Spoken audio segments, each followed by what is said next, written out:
Hello students, welcome to physics 7 classes. मैं अखिलेश आनंद आज आप लोगों को एनसीईआरटी के प्रॉब्लम के इस डिस्कशन, जिस एपिसोड का नाम हम लोग दिए हुए हैं चुटकी बजाओ प्रॉब्लम सॉल्व में, आप सभी को स्वागत करता हूं। और इस एपिसोड में हम लोग एनसीईआरटी के चैप्टर 2 जिसका नाम है इलेक्ट्रिक पोटेंशियल एंड कैपेसिटेंस, इसी को स्टार्ट करने वाला हूं। तो आइए हम लोग स्टार्ट करते हैं प्रॉब्लम नंबर 2.1। ठीक है ना, यानी ये कहें कि दूसरा एक्सरसाइज का फर्स्ट प्रॉब्लम है जो एनसीईआरटी का है, उसको यहाँ पर हम दिखाए हुए हैं। आप देख लीजिए, लिखा है इलेक्ट्रोस्टैटिक पोटेंशियल एंड कैपेसिटेंस। ठीक है ना, इसमें आप देख पा रहे हैं कि दो चार्ज है Q1 और Q2। यहाँ पर ये 16 सेंटीमीटर पर है। आपसे ये कह रहा है कि इसमें आप लोकेशन चुनिए जहाँ की पोटेंशियल का वैल्यू 0 हो जाए। जैसा कि आप प्रॉब्लम यहाँ पर देख पा रहे हैं कि there are two charges Q1 and Q2 are separated 60 centimetre apart, है ना। At what location the potential becomes equal to 0, मतलब पोटेंशियल का वैल्यू किस लोकेशन पर 0 होगा। तो पहला बात बता दें कि अभी हमको पोटेंशियल को जस्टिफाई करना है कि कहाँ 0 होगा। तो हमारे पास जितना विकल्प है उस पर चर्चा करते हैं। एक विकल्प हमको दिखा यहाँ पर, ठीक है ना। हम ये कह सकते हैं कि यहाँ पोटेंशियल 0 हो सकता है, जस्ट ए पॉसिबिलिटी। जितना हमारे पास अल्टरनेटिव ऑप्शंस हैं सब पर चर्चा करेंगे। दूसरा यहाँ मान सकते हैं, ठीक है ना। और तीसरा बीच में कहीं मान सकते हैं। कहिएगा ये 3 लेने का वजह तो आप समझ सकते हैं, दो चार्ज है तो तीनों लोकेशन आइडेंटिफाई होगा। Q2 से इधर, Q1 Q2 के बीच में, और Q1 से इधर। तो अब आप यहाँ से समझ सकते हैं इस डिस्टेंस को तो आप कुछ ना कुछ नाम दे सकते हैं। पॉइंट का नाम M दे दिए, डिस्टेंस का नाम X दे दिए, ठीक है ना। इस पॉइंट का नाम N दे देते हैं, डिस्टेंस का नाम Y दे देते हैं, ठीक है। इस पॉइंट का नाम P दे देते हैं और डिस्टेंस का नाम यहाँ से आपको Z दे देते हैं। तो नो डाउट ये डिस्टेंस जो होगा वो 16 माइनस Z सेंटीमीटर हो जाएगा। इसमें कहीं आपको दिक्कत नहीं है। अब आपको चेक करना है कि पोटेंशियल कहाँ कहाँ 0 हो रहा है। तो इसमें कोई डाउट नहीं है, यहाँ से देख लीजिए Vm का वैल्यू 0 है, आप समझ पा रहे हैं। और क्यों 0 है? क्योंकि आप ये प्रॉब्लम में कह रहा है कि आप बताइए पोटेंशियल कहाँ कहाँ 0 होगा। तो हम ऑप्शन लेके ही चल रहे हैं कि मान ले रहे हैं कि M पर पोटेंशियल 0 है। अगर 0 नहीं आएगा तो इक्वेशन को खुद अपने आप एक अनसेटिस्फाइड वैल्यू आ जाएगा, जिससे कि हम ये कह देंगे कि 0 नहीं होगा। तो M पर चेक करिए, M पर का पोटेंशियल लिखना है, Q1 के कारण लिखिएगा। तो Q1 का वैल्यू आप देख सकते हैं 1/4 पाई एप्सिलॉन नॉट Q1। यहाँ वैल्यू कितना है Q1 का, छोड़िए Q1 ही लिख देते हैं बाई X। और उसी तरह से आप देख सकते हैं Q2, यहाँ पर Q2 का वैल्यू शायद निगेटिव है, -3 × 10⁻³ है। तो अब ये Q2 का वैल्यू यहाँ से कहिएगा कि माइनस में यदि है तो निगेटिव पोटेंशियल इसका ऑलरेडी हो जाता है ना, माइनस चार्ज रहने के कारण। तो इसलिए यहाँ पर माइनस ही देंगे और ये वैल्यू लिखेंगे 1/4 पाई एप्सिलॉन नॉट और कह देंगे Q2 अपॉन क्या, देखिए किससे, या इस पॉइंट पर चाहिए ना। तो Q2 से यहाँ का डिस्टेंस लिखिएगा तो यहाँ से यहाँ तक तो 16 और प्लस x हो जाएगा। तो 16 + x इक्वल टू क्या, 0। अब इसको आप सॉल्व करिए तो नो डाउट ये तो पेयरिंग में कैंसिल हो जाएगा। Q1 का वैल्यू आप कंसीडर कर सकते हैं, कितना दिया हुआ है 5 × 10⁻⁻8 कूलम, और नीचे है x, और इसका वैल्यू देख सकते हैं ये माइनस में है ना यहाँ वैल्यू। तो आप लिखिएगा 3 × 10, इसको इधर ले जाइएगा तो 3 × 10⁻, क्या, -8। और ये भाई आप कूलम हटा दीजिए, दोनों साइड कूलम भी है, 16 + x, और नीचे में सेंटीमीटर है, ऐसा समझ पा रहे हैं। एक चीज़ आप देखिएगा, यहाँ माइनस जब यहाँ आप रख दिए, चूँकि हमको चाहिए था क्या, M और P का, मतलब हमको ये चाहिए था कि M का पोटेंशियल और N के कारण पोटेंशियल दोनों का सम का वैल्यू 0 हो जाए, ये ऐसा चाहिए था। तो M वाला वैल्यू यहाँ रख दिए, बीच में प्लस देना था, लेकिन इस माइनस चार्ज के कारण यहाँ वैल्यू माइनस हो गया। अब ये 0 हो गया, अभी ये कैलकुलेशन में कैंसिल हो जाएगा। तो आप इसको मल्टीप्लाई करिएगा तो 16 × 5 आपका 80 हो जाएगा, है ना। और ये 5x, और इधर से कैलकुलेशन करिए तो 3x। अब 5x को आप उधर ले जाते हैं तो ये आ जाएगा -2x इक्वल टू 80, यानी x का वैल्यू हो गया कितना, 5x उधर गया तो ये x का वैल्यू -40 सेंटीमीटर। और ये बात आपको हम बता दें बाबू कि ये -40 सेंटीमीटर इंडिकेट कर रहा है कि ये पॉसिबल वैल्यू नहीं है, नॉट पॉसिबल। और इसलिए ये पॉसिबल नहीं है कि डिस्टेंस कभी निगेटिव नहीं होता है। इसलिए एक बात तय हो गया कि एम पॉइंट पर पोटेंशियल का वैल्यू कहीं जीरो नहीं होगा। तो चलिए, तो ये आंसर में शामिल ही नहीं करना है क्योंकि वहाँ ऑलरेडी पोटेंशियल जीरो नहीं आ रहा है। फिर भी हम निकालेंगे तब पता चलेगा। चलिए, अब एन के पास आप देख लो कि एन के पास एक्चुअल में पोटेंशियल का वैल्यू जीरो आ रहा है कि नहीं आ रहा है, ठीक है ना। तो एन वाला आप देख लेते हैं यहाँ। एन का देखिए, एन पर वैल्यू रखिए तो आप कहिएगा बी एन इक्वल टू 0। अब इस पॉइंट पर एन के कारण भी लिखना होगा, ठीक है ना, और पी के कारण भी लिखना होगा, सॉरी Q1 के कारण भी लिखना होगा और Q2 के कारण। आप देख लीजिए, पहले Q2 वाला ही शुरुआत करिए तो माइनस में आएगा, आपको भी पता है नेगेटिव है। और यहाँ लिखिएगा कितना, Q2 बाई डिस्टेंस कितना हो गया y, प्लस इधर की बात करें तो आप देख लीजिए Q1 के कारण लिखना है तो यहाँ लिखिएगा 1/4 पाई एप्सिलॉन नॉट। और आप देख सकते हैं डिस्टेंस के बदले कितना है दोस्त, तो ये यहाँ से ये दूरी चाहिए ना, तो इधर से 16 हो जाएगा और ये y हो जाएगा। तो यहाँ से लिखिएगा Q1/16 + y इक्वल टू 0, ठीक है ना। ये थोड़ा सा लंबा प्रोसेस है इसलिए समय आपको लग जाएगा, लेकिन हम लोग इसका ख्याल रखेंगे। Q2 का वैल्यू आप रख लो, ज़्यादा अच्छा होगा। Q2 का वैल्यू कितना है, 3 × 10⁻⁻8, और y तो फाइंड आउट करना है। यहाँ Q1 का वैल्यू 5 × 10⁻⁸, और यहाँ 16 + y है, ये इक्वल टू आप रख दीजिए 16 + y। यहाँ से कैलकुलेशन आप सॉल्व करते हैं तो यहाँ आप देख सकते हैं ये आ जाएगा 48 और 3y, और ये आ जाएगा 5y, तो यानी कि 2y इक्वल टू आप देख सकते हैं यहाँ आ जाएगा 48, ठीक है ना। तो y इक्वल टू 24 सेंटीमीटर। यानी ये बात आप कह सकते हैं कि नेगेटिव वाला चार्ज से कितना दूरी पर, 24 सेंटीमीटर, यानी ये वैल्यू आपका आ गया 24 सेंटीमीटर। 24 सेंटीमीटर डिस्टेंस पर ये पोटेंशियल का वैल्यू जीरो होगा। लेकिन आप देख सकते हैं इस चार्ज से बात करें तो 24 और +16 कितना हो जाएगा, 24 और +16 ये हो जाएगा कितना, आप समझ सकते हैं 24 + 16 40 सेंटीमीटर हो जाएगा ना। तो यहाँ से आप कहिएगा अगर इस चार्ज से लेंगे तो 40 सेंटीमीटर पर जीरो होगा, ठीक है।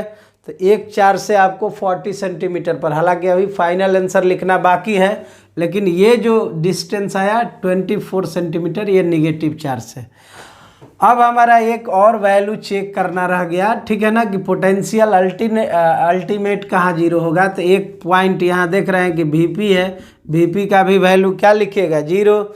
और ये Vp का वैल्यू जीरो होने का मतलब क्या हो गया दोस्त, तो यहाँ से लिखेंगे 1/4 पाई एप्सिलॉन नॉट, ठीक है ना। इसके कारण लिखेंगे तो Q1 बाई कितना Z है ना, और उसके कारण लिखे 1/4 पाई एप्सिलॉन नॉट, ठीक है ना। इसका चार्ज का वैल्यू है, ठीक है। यहाँ Q2 बाई ये डिस्टेंस देख लीजिए 16 माइनस क्या Z।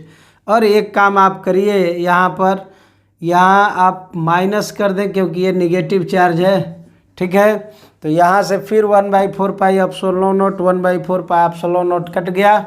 अभी जो कैलकुलेशन आया आपका वो क्या आया, तो कैलकुलेशन आया कि मान लीजिए यहाँ Q1/Z है तो Q1/Z रखिए, है ना, और इधर है Q2। Q1 का वैल्यू कितना है, वैल्यू रख दो डायरेक्ट, तो वैल्यू इसका Q1 का 5 × 10⁻⁸, और ये Z हो गया, और इधर हो गया 3 × 10⁻⁸, और ये आपका वैल्यू हो गया 16 - Z, है ना। अभी कैलकुलेशन करते हैं बाबू, तो ये कितना आ जाएगा, यहाँ से 16 - Z का वैल्यू यहाँ से आप ये कैंसिल कर दीजिएगा, यहाँ से आ जाएगा 8t और ये आ गया -5z, इधर 3z है ना। तो ये कैलकुलेशन हो गया 8z = 80, नहीं तो यहाँ से आप z = कितना रखेंगे 10 सेंटीमीटर। तो ये बात क्लियर हुआ कि पोटेंशियल दो जगह जीरो हुआ, ठीक है ना। यहाँ पर भी जीरो हो रहा है पोटेंशियल और इस जगह भी पोटेंशियल का वैल्यू आपका क्या आ रहा है, जीरो ही आ रहा है, ठीक है ना। तो अब फाइनल आंसर लिखिएगा। तो देखिए यहाँ से इसके बीच में पॉजिटिव चार्ज से ये जेड का वैल्यू कितना आया 10 सेंटीमीटर और पॉजिटिव चार्ज से ही इसका वैल्यू देखिएगा तो 24 और ये 16 जोड़ दीजिएगा तो लिखिएगा 24 और 16 कितना हो गया 40 सेंटीमीटर। तो यहाँ 24 और 16 तो ये 40 सेंटीमीटर ये हो गया, ठीक है। तो फाइनल आंसर लिखिएगा कि 10 सेंटीमीटर एंड 10 सेंटीमीटर एंड क्या अब 10 centimetre and 40 centimetre from the positive charge, from the positive charge, ठीक है, to the negative charge, towards the negative charge, towards the negative charge, ठीक है ना। नेगेटिव चार्ज, पॉजिटिव चार्ज से negative charge की तरफ एक बार 10 सेंटीमीटर पर जीरो होगा और दूसरे बार 40 सेंटीमीटर पर जीरो होगा, कहीं कोई दिक्कत है नहीं। along the line joining, along the line joining, तो लाइन ज्वाइनिंग जो आप किए हुए हैं उसी के along इतना इतना डिस्टेंस पर जीरो होगा। तो चलिए थोड़ा सा ये बड़ा प्रॉब्लम था, ठीक है ना। हालांकि कैपेसिटर का था नहीं, ये पोटेंशियल का था और पोटेंशियल आप इलेक्ट्रोस्टैटिक्स में पढ़े होंगे। बट ऐसा फॉर्मूला आपको मिल जाए दोस्त तो आप ऐसे ही बनाएंगे, कहीं कोई दिक्कत नहीं होना चाहिए, ठीक है ना। और ये बहुत सिंपल है, जब भी आपको पोटेंशियल चेक करने को मिले कि जीरो कहाँ कहाँ होगा तो आप यही काम करेंगे। एक रीजन में ये काम हो गया, दूसरे में ये हो गया, तीसरे में ये हो गया, आपको ध्यान देना होगा, ये मानना पड़ेगा, ये अपने आप निगेटिव आ जाए। तो एक बात कॉमन यहाँ निकल के आता है कि अगर दो चार्ज के कारण पोटेंशियल कभी पूछता है कि कहाँ जीरो होगा तो आप तुरंत कह सकते हैं वहीं पर जीरो होगा और जहाँ पर कि वैल्यू जो है वो डिस्टेंस का निगेटिव नहीं आए। और दूसरी बात ये कि 3 जगह में से एक जगह डेफिनेटली जीरो नहीं होगा, 2 जगह जीरो होगा, ठीक है ना। तो ये था प्रॉब्लम नंबर 1 चैप्टर नंबर 2 का। अब आते हैं सेकंड में, तो देखेंगे प्रॉब्लम नंबर 2, ठीक है ना। 1 के बाद 2 में आप देख लीजिए, डिस्कस कर देते हैं। यहाँ पर कह रहा है क्वेश्चन, आप देख लीजिए यहाँ क्वेश्चन लिखे हुए हैं कि एक रेगुलर हेक्सागन के वर्टिसेज पर 6 चार्ज रखा हुआ है। चूँकि हेक्सागन होगा तो 6 फेसेस, 6 उसके वर्टिसेज होंगे, कॉर्नर्स होंगे। तो there are 6 charges are kept on the vertices of the regular hexagon of side 10 centimetre. What is the potential at the centre of the regular hexagon. Potential का value निकालना है और वो भी सेंटर पर। तो आप समझिए सेंटर पर पोटेंशियल निकालना होगा बुआ, तो पहले सेंटर को आइडेंटिफाई करिए। तो आप जानते हैं कि जहाँ से ये कॉर्नर जाकर सभी कॉर्नर जिस पॉइंट पर मिलेंगे वहीं पर आपका क्या होगा, ये पोटेंशियल हो जाएगा। तो सभी कॉर्नर यहाँ पर आकर मिलेंगे, इसलिए यहाँ पर आपको पोटेंशियल निकालना है, ठीक है ना। तो आप समझ गए कि अगर ये 6 लाइन्स आप आकर मिलाएंगे, जिस पॉइंट पर इंटरसेक्ट होगा वही पॉइंट क्या होगा, ओरिजिन। अब ये ओरिजिन पर हमको चाहिए, क्या चाहिए दोस्त, पोटेंशियल का वैल्यू। तो बड़ा सिंपल है, यहाँ से आप समझ सकते हैं। ये 10 सेंटीमीटर है, ये 10 है, ये 10 है, तो डेफिनेटली आप ये तो क्लियर हो गए कि जितना ये वैल्यू है, अगर इसकी वैल्यू को R मान लेते हैं तो इधर भी हमारा वैल्यू R ही होगा, ये भी R ही होगा। और R का वैल्यू आप 10 है, तो मतलब ये हुआ कि इसमें जितने भी साइड्स बनेंगे सब 10 ही होंगे। तो सेंटर से ये डिस्टेंस R हो गया, तो ये डिस्टेंस भी R होगा, ये भी R होगा, ये भी R होगा, ये भी R होगा, मतलब ये 10 सेंटीमीटर ही होंगे। अब पोटेंशियल आप एक चार्ज के कारण निकालिए तो 1/4 पाई एप्सिलॉन नॉट। कहाँ आप पोटेंशियल निकाल रहे हैं दोस्त, ओरिजिन पर, अर्थात सेंटर पर। यहाँ ओरिजिन नहीं कहा कि सेंटर कहिए, तो सेंटर पर पोटेंशियल निकाल रहे हैं 1/4 पाई एप्सिलॉन नॉट और लिखते हैं Q/R। लेकिन यहाँ पर आप समझ पा रहे हैं कि ये 6 चार्ज है तो एक चार्ज के कारण इतना है, तो 6 के कारण इतना होगा। अब इसको कोई कहे कि आप सॉल्व करिए, तो बी एट पॉइंट सी निकालना है, तो ये 9 × 10⁹ 9, कोई कन्फ्यूजन ही नहीं है। क्यू का वैल्यू आपके सामने दिया हुआ है 5 × 10⁻⁻6 है, और आप ये समझ सकते हैं कि आर का वैल्यू 10 सेंटीमीटर है, अगर मीटर में कन्वर्ट करें तो -2 का होल स्क्वायर। तो ये जो हुआ कैलकुलेशन, सॉरी -2 केवल होगा क्योंकि यहाँ स्क्वायर नहीं ना है। अब ये कैलकुलेशन करेंगे, ठीक है ना, तो 10 × 10⁻², यहाँ -1 हो गया। अब ये -1 यहाँ जाएगा तो आप समझ सकते हैं 9 + 1 10 हो जाएगा, ठीक है ना। और ये इस तरह का एक और यहाँ 6 है ना, तो ये अब कैलकुलेशन में अगर आप ध्यान दीजिए यहाँ, तो इसका वैल्यू आ जा रहा है आपका V8.6, ये आ जाएगा 5 × 6 30, यानी 9 × 30 हो गया, ठीक है ना, ये वैल्यू। और यहाँ से ये ले जाइएगा तो 10 हो जाएगा, और 10 में से फिर 6 जाएगा तो 4 हो जाएगा। तो ये आप आराम से कह सकते हैं कि 9 × 30 × 10⁴, यानी 270 × 10⁴, यानी आप कह सकते हैं कि 2.7 × 10⁶, ठीक है ना। और ये वोल्ट होगा, क्या होगा, वोल्ट। तो ये क्लियर कॉन्सेप्ट हुआ। अगर 6 चार्ज ऐसे रख रहे हैं, कितना हो चार्ज रख दे, एक ही बात आपको ध्यान रखना होता है कि चार्ज में एक ही चीज़ देखना है, चार्ज है कहाँ, उसके बीच का डिस्टेंस कितना है, ठीक है ना। और ये फार्मूला डालेंगे, पोटेंशियल फटाक से आ जाएगा, ठीक है। तो चुटकी बजाओ प्रॉब्लम सॉल्व में ये भी सॉल्व हो गया। अब प्रॉब्लम नंबर 3 पर आते हैं। देखिए, तो प्रॉब्लम नंबर 2.3 में ये साफ लिखे हुए हैं कि 2 चार्ज है 2 माइक्रोकूलम और -2 माइक्रोकूलम का, सेपरेटेड कितना डिस्टेंस पर, 6 सेंटीमीटर पर। उसमें ए और बी 2 सेक्शन है। ए में कह रहा है कि आप बता दो कि इक्विपोटेंशियल सरफेस कहाँ होगा, ठीक है ना। और बी में कहा जा रहा है कि इक्विपोटेंशियल सरफेस पर इलेक्ट्रिक फील्ड का डायरेक्शन क्या होगा, ठीक है ना। तो first of all we find the location of the equipotential surface. For this, उसके लिए आप यहाँ क्या करेंगे, देख लीजिए, 2 माइक्रोकूलम है, ये -2 माइक्रोकूलम है, तो पोटेंशियल आप समझ सकते हैं कि एक पॉजिटिव एक निगेटिव है ना। अगर आप इसके मिडिल पॉइंट पर, मतलब ये कहें कि इसके 3 सेंटीमीटर पर आते हैं दोस्त, ए के कारण अगर पोटेंशियल निकालिएगा, ये 3 सेंटीमीटर का दीजिए, इसको भी 3 सेंटीमीटर का दीजिए, तो 6 हो जाएगा ना। अब ए के कारण अगर पोटेंशियल निकालना चाहें, कहाँ पर, इस एम पॉइंट पर, इसको एम मान लेते हैं, तो एम पॉइंट पर पोटेंशियल निकालिएगा, तो देखिए ए के कारण लिखेंगे तो 1/4πε0, ठीक है ना। और इसके लिए लिखेंगे +2 माइक्रोकूलम, सॉरी 2 माइक्रोकूलम/r, है ना, बात समझे। और इसके कारण भी अगर लिखे आर का वैल्यू, तो देख रहे हैं 3 सेंटीमीटर है, यहाँ 3 ही कर दीजिए, सेंटीमीटर ही कर दीजिए।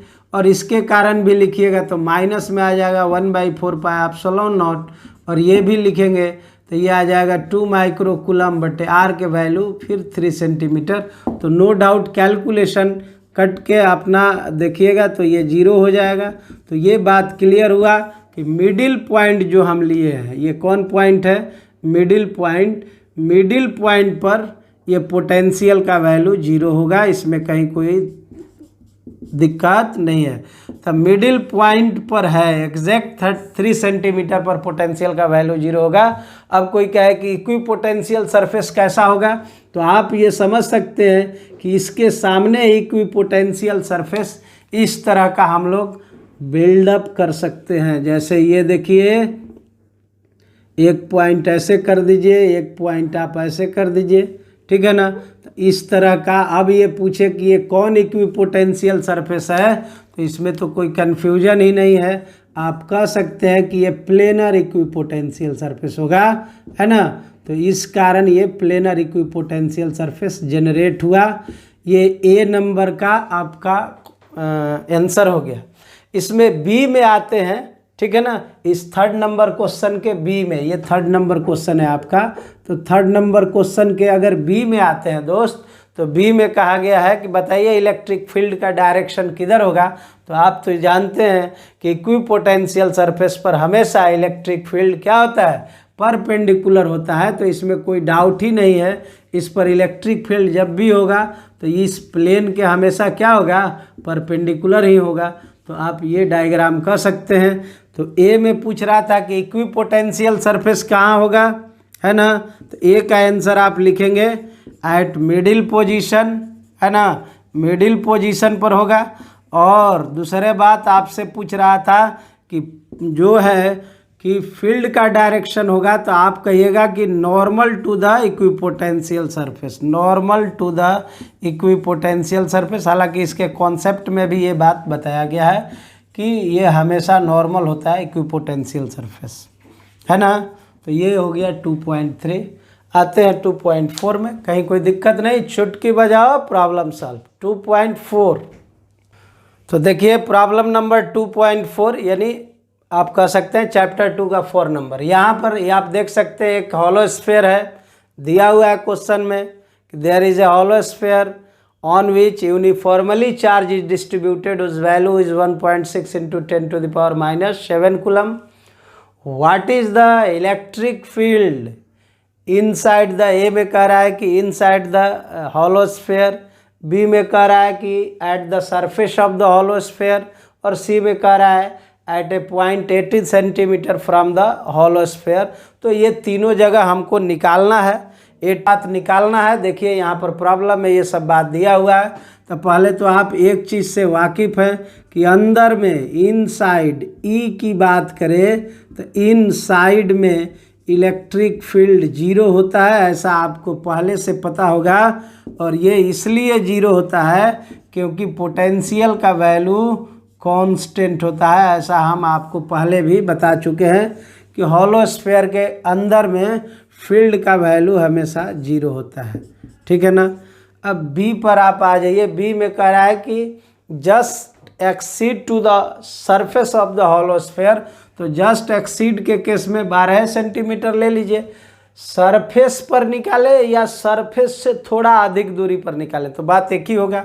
मतलब आप सरफेस पर ही निकाल लीजिए। तो सरफेस पर निकालेंगे भी एट पॉइंट सरफेस, तो सरफेस पर निकालेंगे दोस्त, तो इसका फॉर्मूला क्या होता है 1/4πε0, और ये क्यू बाई क्या आर, और आर का वैल्यू तो देख सकते हैं 9 इंटू 10⁻9 कहिए। क्यू का वैल्यू आपके सामने है 1.6 इंटू 10⁻⁻7, और आर का वैल्यू देख लीजिए 12 सेंटीमीटर है, ये 10⁻⁻2। कैलकुलेशन देखिएगा तो ये 11 हो जाएगा, और 16 और 9, ठीक है ना, सॉरी फील्ड है ना दोस्त, तो फील्ड का वैल्यू निकालना है। तो ई बराबर लिख दीजिए, ई सरफेस पर, और इसका वैल्यू यहाँ से केवल मैग्नीट्यूड चाहिए, डायरेक्शन से मतलब नहीं है। तो इसको स्क्वायर करेंगे तो आप देख पा रहे हैं कि 16 और 9 इधर 144 हो जाएगा, ये भी 144। कैलकुलेशन करेंगे तो ये आएगा 1 इंटू 10⁵ वोल्ट बाई मीटर, ये ई का वैल्यू हुआ, ठीक है ना। कहाँ पर, सरफेस पर, ठीक है। तो ये आ गया सरफेस पर। अब आपको कहाँ पर पोटेंशियल निकालना है, तो आप देख पा रहे हैं कि पोटेंशियल अब चाहिए 18 सेंटीमीटर पर। तो अब यहाँ आउटसाइड पॉइंट हो गया, ठीक है ना। तो आउटसाइड पॉइंट के लिए इसको हम लोग स्मॉल आर मान लेते हैं। 18 सेंटीमीटर को आप कह दीजिए इसका नाम है स्मॉल आर है। तो फार्मूला आपको याद होगा, आउटसाइड द हॉलो स्फीयर 1/4πε0, फिर लिखते हैं क्यू बाई क्या आर स्क्वायर, और ये आपको भी पता है कि इसका वैल्यू होता है ये 9 इंटू 10⁹9, 9 इंटू 10⁹9। अगर ये डायरेक्शन की बात कर देना तो कह देना एक्सियली आउटवर्ड, उसकी हम चर्चा अभी नहीं कर रहे हैं, केवल मैग्नीट्यूड। क्योंकि डायरेक्शन पूछेगा तो आप कहिएगा कि ये पॉजिटिव चार्ज है और वो एक्सियली आउटवर्ड ही होता है। क्यू का वैल्यू आप देख लो दोस्त, तो यहाँ 1.6 इंटू 10⁻⁻7, और आर का वैल्यू देखिए तो 18 है इंटू 10⁻, ये सेंटीमीटर में है तो मीटर में कन्वर्ट कर लीजिए, -2 का होल स्क्वायर, ठीक है ना। और ये जो कैलकुलेशन है इसका कैलकुलेशन करेंगे तो 9 इंटू 1.6, और ये 18 और 18 हो जाएगा, तो 2 बार 18 कर दीजिए, और ये 10⁻, कैलकुलेट होके आ जाएगा 6, है ना। चूँकि ये 4 है, 9 4 13, और ये 7, इसका कैलकुलेशन आता है 4.4 इंटू 10⁴ वोल्ट बाई मीटर, ठीक है ना। तो ये उसका वैल्यू हुआ आउटसाइड में, ठीक है। और डायरेक्शन कह दे तो कह देना एक्सियली आउटवर्ड, ठीक है ना। तो इसमें की भी कोई दिक्कत नहीं है। 2.4 भी आपका समाप्त हो गया। अब आते हैं 2.5 में, ठीक है ना। उसको देख लेते हैं वो कैसे बनेगा, ठीक है। तो देखिए हम लोग आ रहे हैं 2.5 पर। 2.5 में आप देख लीजिए बहुत आसान सा प्रॉब्लम है। ये कह रहा है कि ये कैपेसिटर है जिसका वैल्यू 8 पिकोफराड है, ठीक है ना। इसका सेपरेशन अभी हम दिखा दिए कि इसका सेपरेशन D है और एरिया A है। अब कह रहा है कि कैपेसिटर के सेपरेशन में चेंजिंग कर रहे हैं, ठीक है ना। एरिया में कोई चेंजिंग नहीं हो रहा है, केवल किस में, सेपरेशन में चेंजिंग हो रहा है। और ये अभी गैप जो है इसमें तो कुछ डाला नहीं है, तो आप एयर लिख सकते हैं। और साथ में वो डाइलेक्ट्रिक डाल रहा है, तो चेंजिंग जो हो रहा है उसमें आप ये देख लीजिए कि ये कैपेसिटर है ना। और यहाँ पर आप डाइलेक्ट्रिक डाल दे रहे हैं कैपेसिटर में, ठीक है ना। और ये डाइलेक्ट्रिक का वैल्यू विधिवत दिया हुआ है, कितना है दोस्त, 6 है। तो आप ये डाइलेक्ट्रिक डाल दीजिए जिसका वैल्यू ये दिया हुआ है कि 6 है। और यहाँ सेपरेशन जो है इसको घटा दिया गया। पहले जो सेपरेशन था तो थोड़ा आपको लगना चाहिए कि घटा हुआ है। ऐसा करते हैं आधा कर देते हैं, चूँकि घटा के ये आधा कर दिया है तो आप भी आधा कर दो। तो सेपरेशन घट के अभी ये कह रहा है कि D/2 हो गया। कितना हो गया सेपरेशन, D/2। तो डायग्राम में भी आपको लगना चाहिए कि D/2 हो गया। एरिया वही है, बस अंतर है कि यहाँ डाइलेक्ट्रिक यूज हो गया है जिसका वैल्यू 6 है। ये डाइलेक्ट्रिक ला दिए। एरिया एज यूजुअल जैसा पहले एरिया था वही है, मतलब ए एरिया यहाँ भी है, केवल सेपरेशन में चेंजिंग हुआ और यहाँ एयर को रिप्लेस करके डाइलेक्ट्रिक डाल दिए। अब ये पूछ रहा है कि बताइए इसमें C का वैल्यू क्या होगा। तो इसको समझने के लिए यहाँ C = आप लिख दीजिए फार्मूला जैसा आप जानते हैं, ε0A/d। और इतना बराबर तो वो विधिवत वैल्यू दिया है 8 पिकोफराड, तो कोई दिक्कत नहीं। अब इसमें आप चेंजिंग कर लो दोस्त, तो क्या आने वाला है, बहुत आसान है। यहाँ लिखते हैं हम लोग डाइलेक्ट्रिक डालने पर K ε0A/d और D के बदले कितना आ गया, D/2। तो अब कैलकुलेशन क्या कहता है, 2K/2K, ये 2K कर दीजिए और इधर से लिख दीजिए ε0A/d। और 2 तो हमको पता है 2 है, K का वैल्यू 6 है, ε0A/d ऑलरेडी कितना है 8 पिकोफराड। और यहाँ से ये कटेगा तो ये हो जाएगा 12 12 8 96 पिकोफराड। तो ये हुआ आपका क्वेश्चन नंबर 5। अब आते हैं क्वेश्चन नंबर 6 पर। तो देखिए प्रॉब्लम नंबर यहाँ पर दिया हुआ है 2.6, ठीक है ना, यानी 6 नंबर का क्वेश्चन है। इसमें आप देखिए कह रहा है कि 3 कैपेसिटर है, तीनों सीरीज में ऐसे कनेक्टेड है। तो what is the equivalent of capacitance of the combination, A में है। और बी नंबर में कह रहा है if you have to apply 120 voltage about the equivalent capacitance, then what is the potential difference between the each capacitor. प्रत्येक capacitor के लिए पोटेंशियल डिफरेंस का वैल्यू क्या होगा यदि 120 वोल्ट अगर हम सिस्टम में अप्लाई कर दिए हैं तो, ठीक है ना। तो उसको आप ऐसे भी कह सकते हैं, 120 वोल्ट जो सिस्टम में लगाए हैं उसको आप यहाँ पर अगर चाहें एक डायग्राम देना स्टैंडर्ड तो ऐसे दे सकते हैं। यहाँ 120 वोल्ट के बैटरी को लगा दीजिए। अब ये कंप्लीट हो गया। यहाँ ई का वैल्यू रख दीजिए कितना, 120 वोल्ट। तो पहले दोस्त ए में निकालना है C इक्विवेलेंट, और इसका वैल्यू आप जानते हैं कि ये सीरीज में है। तो नो डाउट सीरीज का जो कॉन्सेप्ट होता है 1/C + 1/C + 1/C है ना, और इसको मिलाएं तो ये 3/C हो जाएगा। और इसलिए C इक्विवेलेंट का वैल्यू C/3 लिखेंगे, यानी 9 पिकोफराड है और नीचे 3 आ जाएगा तो ये आ जाएगा 3 पिकोफराड, है ना। तो ये C इक्विवेलेंट का आपका कैलकुलेशन हुआ। अब बी नंबर में कह रहा है इक्विवेलेंट कैपेसिटेंस। अगर इसको दोस्त A मान ले, इसको B मान ले, तो नो डाउट ये B हो जाएगा, ये हो जाएगा। यहाँ ये M मान ले, यहाँ ये N मान ले। देख रहा है ये सीरीज कम्बिनेशन है, तो अगर इधर से चार्ज +Q जाता है तो यहाँ भी -Q आएगा, इस जगह +Q आएगा, -Q आएगा, यहाँ +Q आएगा और यहाँ -Q आएगा। अब इस सिचुएशन को यहाँ पर देख लेते हैं। तो आप लिख सकते हैं कि VA - VB बराबर यहाँ क्या लिख सकते हैं, Q/C पहला के लिए, VA माइनस VM के लिए। ऐसे कह दीजिए, ज़्यादा कन्फ्यूजन है तो VA minus VM plus VM minus VN और प्लस VN माइनस VB। अब इसके लिए लिखिएगा तो ये भी Q/C, ठीक है ना, ये भी Q/C और ये भी Q/C और VA माइनस VB आप देख सकते हैं 120 आया है, ठीक है ना। अब आपको इधर 120 है तो इधर 3Q/C हो जाएगा कि नहीं। एक के अबाउट निकालिएगा तो Q/C है, यानी कि ये कहें कि Q/C इक्वल टू 120/3 हो जाएगा।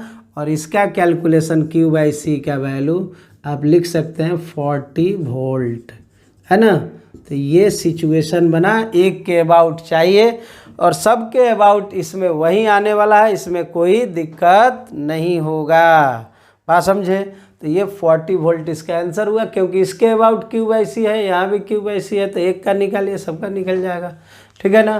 तो ये प्रॉब्लम नंबर हो गया 2.6। बने रहिए, तब तक के लिए हम कहेंगे आप पढ़ते रहिए, मेहनत करते रहिए, चैनल को सब्सक्राइबर की संख्या बढ़ाते रहिए, ठीक है ना। मिलते हैं नेक्स्ट लेक्चर वीडियो में, तब तक के लिए लव यू ऑल।